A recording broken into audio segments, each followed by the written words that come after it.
waxay ahayd maalin Arbaca ah abaarihii 11kii subaxnimo 14kii Juulaay 2019 Basiir Cabdi Maxamed waxay telefoonka ku wacday mid kamid dadka u dhaqdhaqaaqa naafada waxayna weydiisay xilliga uu la kulmayo gudoomiyaha gobolka Banaadir ahna duqa magaalada Cabdiraxmaan Cumar Cusmaan injineer Yariisow waxa uu ugu jawaabay inuu arkayo 3 maalmood kadib oo ku beegan maalinta Sabtida waxay ka codsatay in marka uu gudoomiyaha la kulmo uu kala hadlo in xafiiskeeda miisaaniyad loo sameeyo isla markaana la ballaariyo dadka naafada ah ayaa iga doonaya inaan caawiyo kaliday ayaa xafiiska ka shaqeeya waxbana uma qaban karo ayay tiri abaarihii 1 duhurnimo ee maalintaasi Basiira waxay gashay xarunta gobolka Banaadir ku dhawaad 4:00 galabnimona waxa qolka shirarka ee gobolka ka dhacay qarax xoogan qaraxaasi waxa ku dhintay 6 ka tirsan mas'uuliyiinta gobolka Banaadir goor dambana waxa u dhintay 2 qof oo ku jiro gudoomiyihii gobolka ee duqa magaalada Muqdisho Allaha u naxariistee injineer Cabdiraxmaan Cumar Cusmaan Yariisow liibaan oo ah magacaan ugu yeerayo mas'uulkii ay subaxdaasi la hadashay Basiira waxa uu maqlay qarax inuu ka dhacay gobolka Banaadir isla galabnimadii habeenkiina waxa loo sheegay in la laayahay Basiiro loona malaynayo inay qaraxaasi ka dambeysay liibaan waxa uu qaadan waayay in gabadhii kala hadlaysa danta guud ay isqarxisay shaki ayaana galay laabtiisa haddana waxa uu isweydiiyey in ujeeddada ay u soo wacday ay ahayd marin habaabin si uu uga sheekeeyo sida uu haddaba ugu warramayo galka baarista qaraxaasi waxaa markiiba ku dhintay 6 ka tirsan saraakiisha gobolka toddobaad kadibna waxaa dhaawacii soo gaaray u geeriyooday gudoomiyihii gobolka Banaadir Allaha u naxariistee Cabdiraxmaan Cumar Cusmaan Cabdiraxmaan Yariisow dawladda Soomaaliya waxay rasmi ahaan u sheegtay in qaraxaasi ay ka dambeysay Basiir Cabdi Maxamed iyo gabadh kale oo kalkaaliyo u ahayd taasi oo la laayahay laguna magacaabo Degan Cabdullaahi Cali su'aalaha ay dad badan isweydiinayeen ayaa haddaba ah sidee ayay Basiir Cabdi Maxamed shaqo uga heshay gobolka Banaadir yaa u geeyay gudoomiyaha gobolka Banaadir si uu shaqo u siiyo maxaa muujinaya in gabadhan ay xiriir la lahayd ururka Al-Shabaab iyo su'aalo kale galka baaristu waxa uu isku dayayaa inuu ka jawaabo su'aalahaas iyo kuwa kale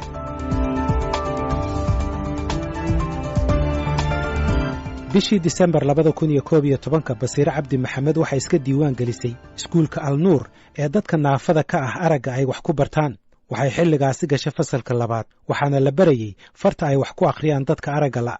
magaca isku diiwaan gelisay waxa uu ahaa Basiir Cabdi Maxamed waxa galka baaristu uu xaqiijiyay in magaceeda dhabta ah uu yahay Maryan Cabdiraxmaan Maxamed Abikar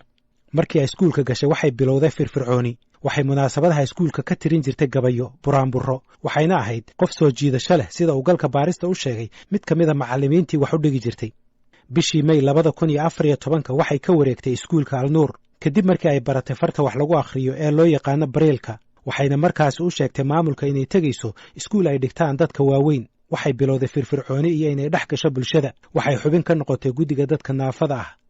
sanadkii ku xigay ee 2015 horaantiisii waxay aasaastay ururka horumarinta haweenka oo lagu magacaabo Sawdo bishii Maarso 23keedii 2015 waxay kulan la yeelatay madaxweynihii xilligaasi Xasan Sheekh Maxamuud xubnaha dadka naafada ah oo ay ku jirto Basiir Cabdi Maxamed ayaa ka codsaday madaxweyne Xasan Sheekh Maxamuud 4 qodob oo kala ah inay Soomaaliya saxeexdo xeerka caalamiga ah ee xuquuqda aadanaha in xafiis laga siiyo dadka naafada ah madaxtooyada Soomaaliya in la dedejiyo sharciga naafada Soomaaliya iyo in la qabto shirweyne qaran oo dadka naafada ah oo gobolada oo dhan ay ka wada qayb galaan madaxweyne Xasan Sheekh Maxamuud waxa uu 4taasi qodob ka hirgeliyay mid kamid ah kaasi oo ahaa inuu dadka naafada xafiis ka siiyo madaxtooyada iyadoo 3 kale ay harsan yihiin ayuu xafiiska ka tagay markii ay dhalatay dawladda cusub dadka u dhaqdhaqaaqa naafada waxay si anba qaadeen ololahoodii ay ku soo dhacsanayeen xuquuqdooda isla markii lagu dhawaaqay golaha wasiirada waxay kulan la yeesheen ra'iisul wasaaraha Soomaaliya Xasan Cali Khayre waxaana kulankaasi uu qayb ka ahaa mid uu ra'iisul wasaaruhu kula kulmayay bulshada rayidka ah iyo dad kale oo waxgarad ah kulankaasina waxa uu dhacay bartamihii 2017 waxa ay shirkaasi ugu sheegeen ra'iisul wasaaraha inay doonayaan xaqooda inay ka helaan dawladda cusub iyo gobolka Banaadir sida uu sheegay mid kamid ah mas'uuliyiinta naafada oo shirkaasi joogay bishii Juulaay ee sanadkaas iyadoo la daba socdo kulankii xafiiska ra'iisul wasaaraha waxa mas'uuliyiinta naafada ay kulan la yeesheen wasiirkii warfaafinta injineer Cabdiraxmaan Cumar Cusmaan kulankaasi oo ka dhacay xarunta wasaaradda warfaafinta waxayna kala hadleen sidii barnaamij ka hadlaya dhibaatada haysata dadka naafada ah looga sii deyn lahaa warbaahinta dawladda waxaa la isku soo qaaday barnaamij toddobaadle ah in loo sameeyo dadka naafada wasiirku waxa uu soo dhaweeyay fikraddaasi bishii Janaayo 22keedii 2018 injineer Cabdiraxmaan Cumar Cusmaan waxa uu ka tagay wasaaradda warfaafinta waxaana loo magacaabay duqa magaalada Muqdisho ahna gudoomiyaha gobolka Banaadir bishii maarso ee xigtay waxa uu mar kale la kulmay guddigii wakiilka u ahaa dadka naafada oo ay ku jirto Basiire Cabdi Maxamed. wakiiladaasi waxay u sheegeen inay ka doonayaan guddoomiyaha inuu xil ka siiyo gobolka. mas-uuliyiintu waxay dhexdooda xilkaas u soo jeediyeen inay qabato Basiire Cabdi Maxamed oo ka mid ahayd hogaamiyaasha ugu cadcad mas-uuliyiinta naafada. guddoomiyaha gobolka Banaadir waxa uu guddigii u sheegay inay isaga jawaab ka sugaan. 15 May 2018 injineer Cabdiraxmaan Cumar Cusmaan waxa uu bixiyey jawaabtiisii, waxaana uu wareegto ku magacaabay Basiire Cabdi Maxamed inay noqoto xiriiryaha arrimaha dadka naafada ee gobolka Banaadir. waraysi ay siisay Basiire Cabdi Maxamed idaacadda Mustaqbal ee magaalada Muqdisho ayay kaga hadashay xilkaasi loo magacaabay. arrintan waxaa la iigu dhawaaqay ama xilkan oo ay dekreetada soo baxday 15 May ee soo baxday. fursado badanna way noo saamaxeen. ugu horeyn dadka naafada ah oo aad u jeclaa in macnaheedu aan u qabto arrin mas'uuliyad ah oo arrintooda u ololeeyo oo waxa la yiraahdaa u ololeynayo markasta in aniga aan u taga boos aan arrintooda wax uga qaban kara ama uga dhaqdhaqaaqi kara mar walba u taagnaayeen oo arrintaas maxaa la yiraahdaa aad u daneynayeen. qodobka labaad oo ii saamaxayna waxay ahayd in guddoomiyaha gobolka Banaadir Cumar Cabdiraxmaan Cumar Yariiso guddoomiyaha gobolka Banaadir duqa magaaladana ah in maxaa la yiraahdaa ay ahayd xilli isaga oo xilka haayay asigana uu ahaa qof mar walba arrimaha naafada aad u jecel. hadduu wasiir ahaay iyo hadduu guddoomiyaha gobolka Banaadir yahayba mar walba naafada xilli kasta qof la fariisto arrimahoodana aad u daneeya ahaay. bishii Juun 30 2018 madaxweynaha Jamhuuriyadda Soomaaliya Maxamed Cabdulaahi Farmaajo ayaa xafiiskiisa ku qaabilay xubno ka mid ah dalladda ururada naafada kuwaasi oo u doodaya xuquuqda dadka naafada ah.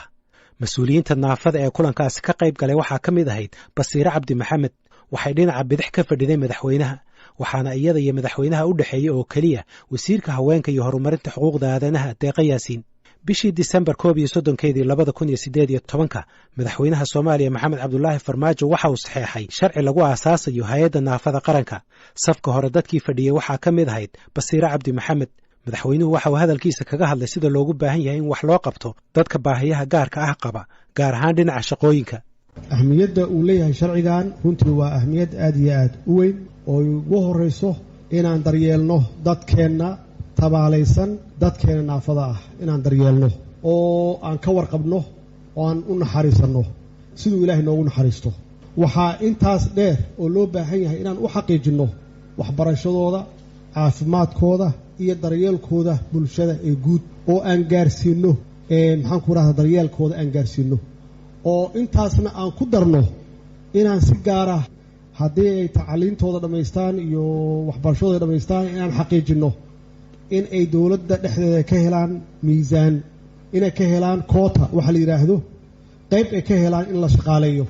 24 Juulaay waxaa qarax ka dhacay gobolka Banaadir. dowladda Soomaaliya waxay sheegtay in qaraxaasi ay geysatay Basiire Cabdi Maxamed oo magaceeda dhabta ah uu yahay Maryan Cabdiraxmaan Maxamed Abikar, waxaana gacan siinaysay kaaliyaheedii Degan Cabdulaahi Cali oo magaceeda dhabta ah uu yahay Hodan Xasan. maalintii uu qaraxu dhacay ee 24 Juulaay labada gabdhood midkoodna laguma samaynin wax baadhis ah sida ay sheegeen laamaha amniga. sidoo kale ma aysan ahayn dadka kaliya ee maalintaas galay xarunta gobolka Banaadir ee aan baaritaanka marin. dowladda Soomaaliyana ilaa haatan ma aysan shaacinin in cid loo ciqaabay guuldarradaasi dhinaca amniga. haddaba maxaa laga ogyahay baaritaanka ku saabsan weerarkaasi? dabayaaqadii bishii May 2019 Basiire Cabdi Maxamed iyo kaaliyaheeda Degan Cabdulaahi Cali waxay qaateen 2 fasax oo isdaba yaala. fasaxa waxaa ku horreysay Degan Cabdulaahi Cali oo muddo bilo ah la shaqaynaysay Basiire Cabdi Maxamed oo iyadu shaqada keentay. isla bishaas gudaheed waxaa iyaduna fasax qaadatay Basiire Cabdi Maxamed, waxayna soo laabatay maalmo ka hor dabaaldegii 26 Juun. mas-uuliyiinta amnigu waxay sheegeen in labada gabdhoodba ay xilligan u safreen dhulka ay al-shabaab ka taliyaan. sarkaal sare oo ka tirsan nabad sugidda Soomaaliya waxa uu ii sheegay in guddoomiyaha gobolka Banaadir uu dhaqaale dhan $10,000 siiyey Basiire Cabdi Maxamed kadib markii ay u sheegtay inay caafimaad ugu safrayso dalka Hindiya. inay Hindiya u safrayso waxay sidoo kale u sheegtay ugu yaraan 2 qof oo la hadlay galka baarista. hase yeeshee baaritaankii la sameeyey waxaa caddaatay inaysan waddanka ka bixin, loona badinayo inay u safartay deegaanka Toorotorow ee gobolka Shabeellada Hoose oo ay gacanta ku hayaan ururka al-shabaab. Basiire markii ay fasaxa ka soo laabatay waxay si weyn ugu dadaashay inay ka qayb gasho munaasabadihii xorriyadda ee 26 Juun iyo 1 Juulaay. mid ka mid a saraakiisha amnigu waxa uu ii sheegay inay ka qayb gashay munaasabadii hore ee 26 Juun waxaan weli caddayn inay ka qayb gashay munaasabadda labaad ee 1 Juulaay sidoo kale waxaan weli sugnayn inay doonayso inay bartilmaameedsato madaxweynaha Soomaaliya oo ka qayb galay labada munaasabadoodba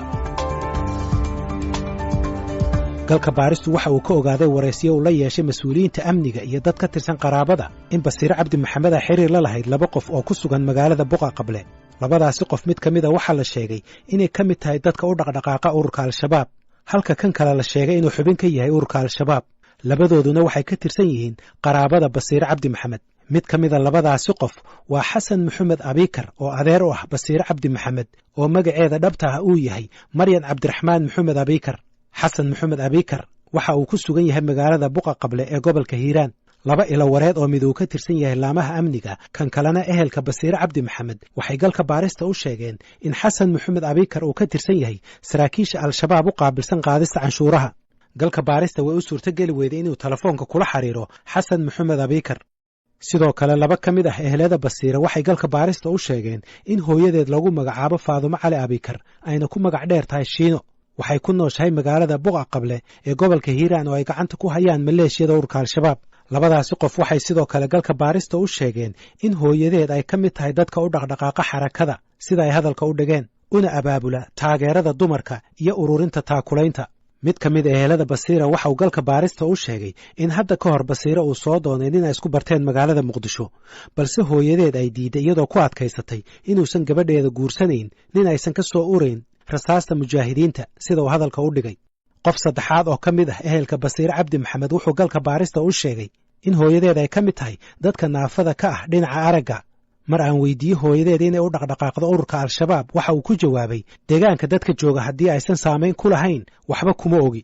Basiir aabaheed Cabdiraxmaan Maxamed Abikar waxa la sheegay inuusan ku noolayn dhulka ay ka taliso ururka Al-Shabaab isla markaana uusan qayb badan ku lahayn nolosha iyo duruufaha qoyska ku nool Buqa Qable galka baarista waxa uu helay xiriirka aabaha Basiira Cabdiraxmaan Maxamed Abikar hase yeeshee lagama jawaabin telefoonkiisa galka baaristu waxa kale oo la xiriiray xubin kale oo ka tirsan ehelka oo ii sheegay sidan qoysku shaqada gabadha kuma ogeyn sidoo kale laguma ogeyn inay urur ka tirsan tahay dhacdadan waxay ahayd wax hal mar ah oo aan annaga oo dhan aad ula yaabnay qoysku ma oga inay Al-Shabaab ka tirsanayd ilaa haatanna ma hayno wax caddaynaya inay Al-Shabaab ka tirsanayd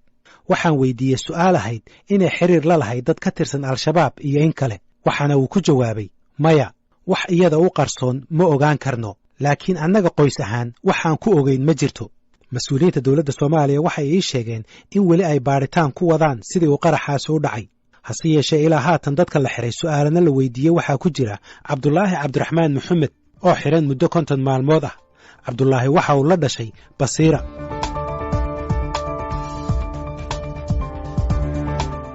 haddii haddaba Basiira ay ka tirsanayd ururka Al-Shabaab ilaa haatan ma cadda xilliga ay ku biirtay ururkaas sidoo kale ma cadda xilliga rasmi ahaan loo tashkiiliyey sidoo kale ma jiraan cadeymo qayaxan oo muujinaya inay xubin ka ahayd ururkaasi hase yeeshee ehelada Basiira ma aysan beenin warka dawladda Soomaaliya ee ah inay qaraxaasi ka dambeysay